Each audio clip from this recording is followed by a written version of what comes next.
Alright, this is week 1 of 2015, first episode of Fantasy Football with Praise and Koval. I'm Praise Odin 821.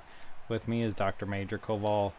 We play on the PS4, so that's where you can find us under those gamer tags. So, for this week after week 1, we had some surprise. We're going to just kind of go over the rankings where guys were more surprising. We don't really need to go over that Tom Brady was the number one.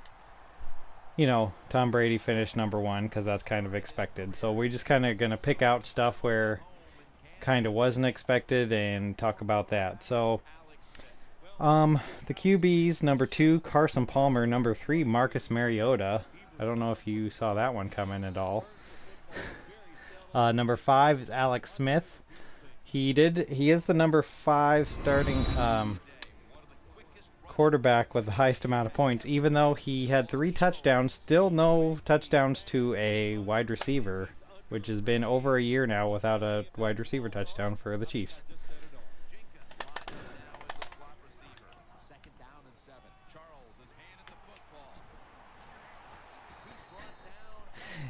Yeah, but I don't know. Do you think that they're going to keep that up against the Denver defense this week? They were pretty on fire this week.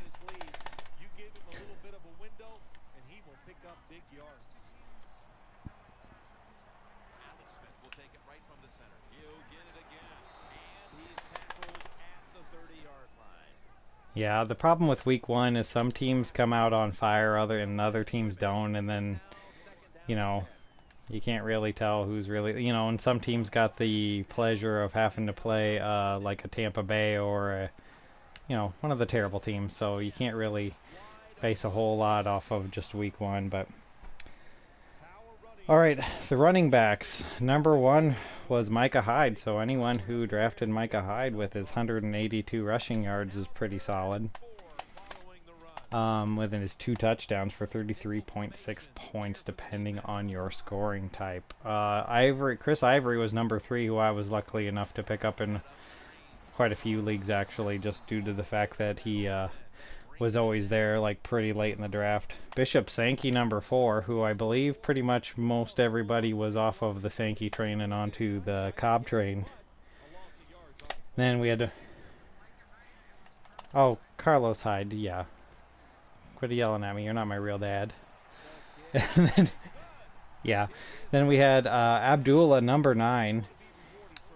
Reese for Oakland at number 10, but, garbage time. A lot of garbage time there.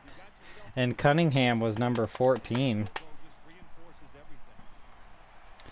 And old Benny Cunningham's got Washington Redskins coming up. Is he expected to play this week?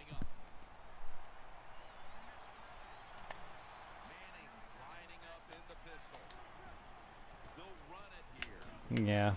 Sometimes you just gotta kind of stick with those guys until they get in there. But, alright, let's move to the wide receivers. We got Hopkins at number 2 for the Houston Texans. So, it's kind of like for the last, I don't know, how long has he been in the league? Like 4 or 5 years, and it seems like every year they're like, DeAndre Hopkins is going to be his year, and nothing happens, and he, doesn't do anything overly spectacular. But started out this season number 2.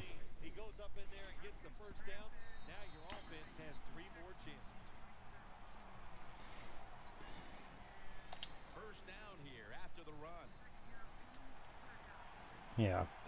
Since he's been drafted, they're like, well, Andre Johnson will take all the guys and he'll have lots of room, and then nothing's going on. So, number 3, Keenan Allen. Number 5, James Jones, back from the dead.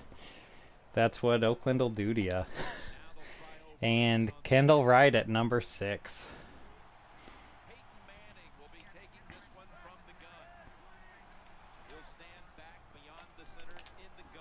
Ooh, up.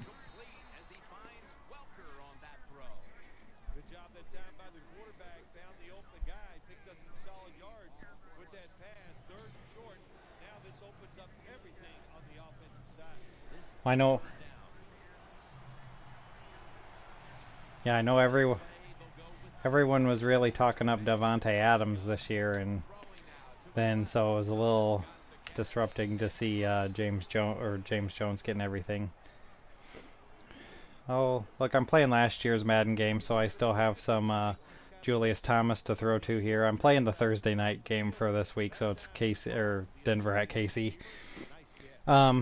So we have a specific league we like to play in where we actually have all of our running backs and wide receivers capped off at where you can only draft 4, which makes it so there's still a lot of guys in the. Oh my God, there was the interception, and return for 6. We have it so that you can only get 4 running backs and 4 wide receivers. What that does is it makes it so there's still a lot of like not everybody in free agency is complete garbage and not worth having. So, but what was really odd about this week 1 is that 10 out of the 20 top wide receivers were not owned, which means that like out of the league when 48 wide receivers are owned, there was 10 guys that didn't get drafted in the top 48 that all ended up in the top 20 for scoring.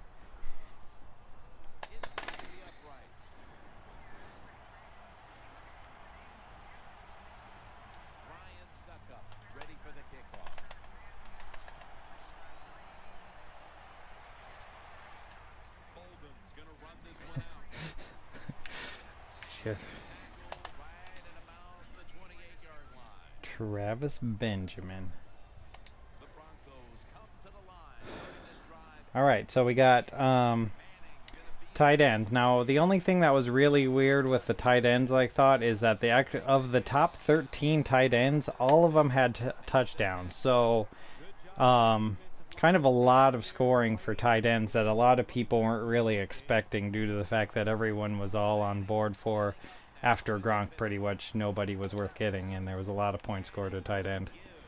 I think I'm actually going with 2 tight ends next week myself.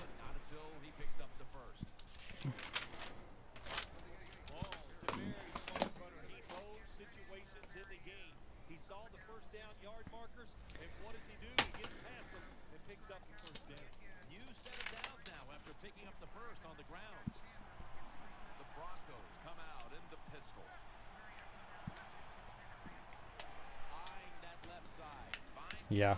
Alright, so let's go over kind of just random stuff that was kind of weird in the league. Let's see, how do you like the new extra points? I think I saw at least 2 that were missed.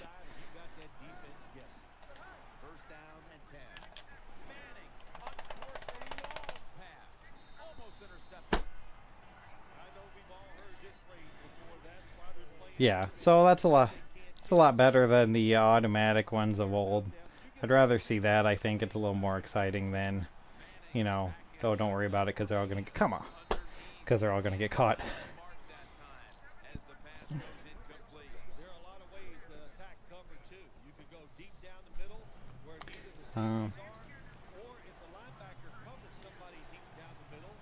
What, all season or just the week?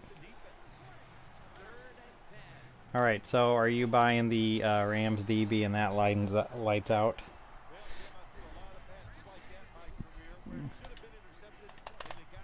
They got a.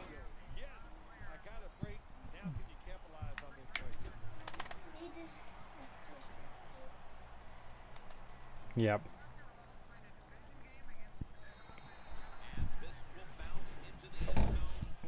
No.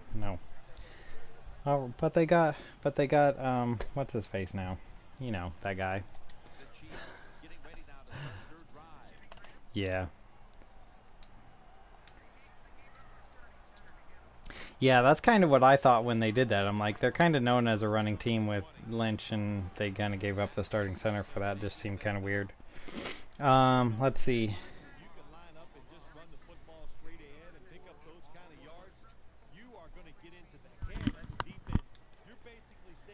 Okay, let's kind of get through the rest of these pretty quick. So, Manziel, I don't know if you saw when he came in. He did pretty solid for like 1 or 2 or like 1 drive. He went down, got a couple runs in and threw a touchdown, and then after that he immediately got chased down by a defensive lineman.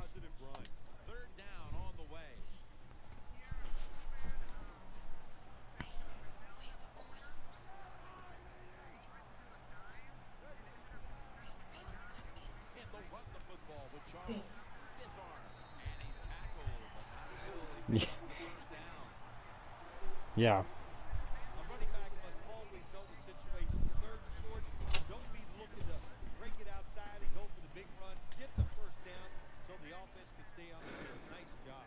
Yeah. So, are you picking up Tyrod Taylor or Harvin this week, or are you just more attributing it to them playing Indy, and Indy, for some reason, can never have a good defense?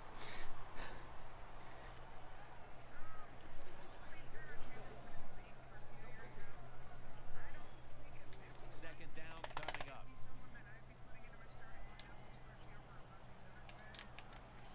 Jamal Charles is in the backfield. Feeds him again. And Wolf in on the tackle. Halftime, 2 minutes away. Third down following the run.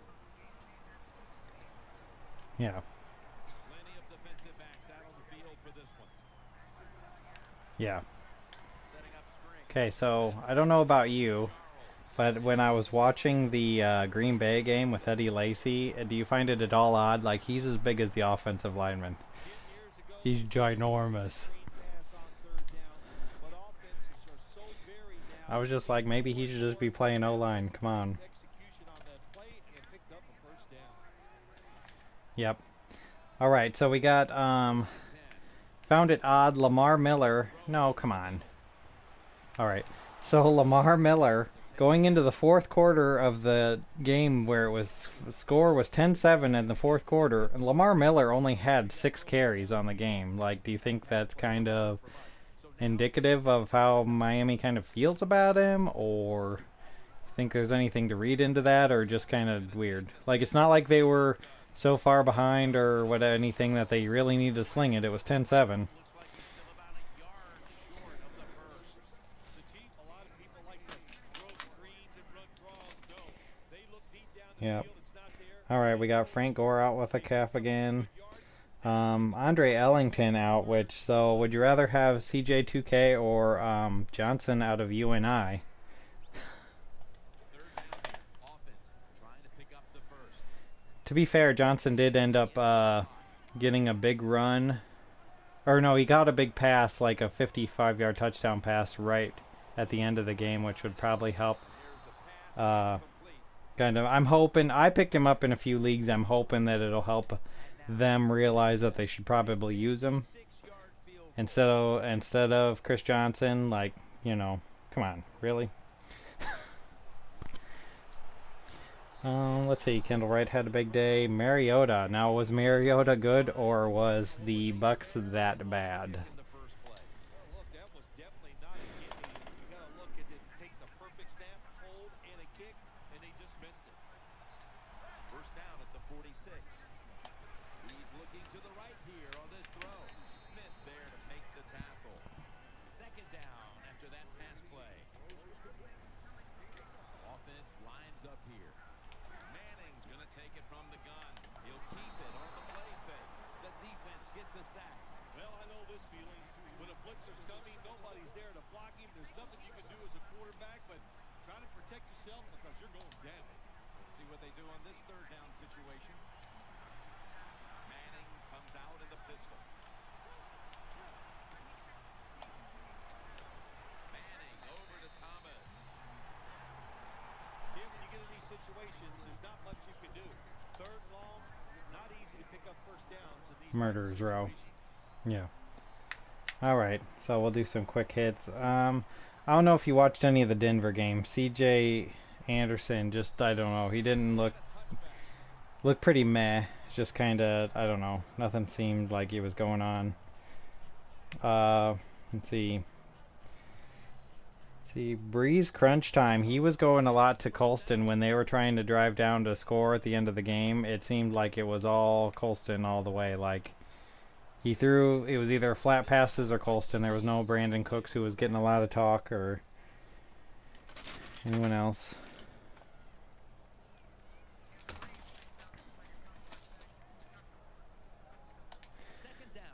All right, and then from Monday night we had DeMarco Murray had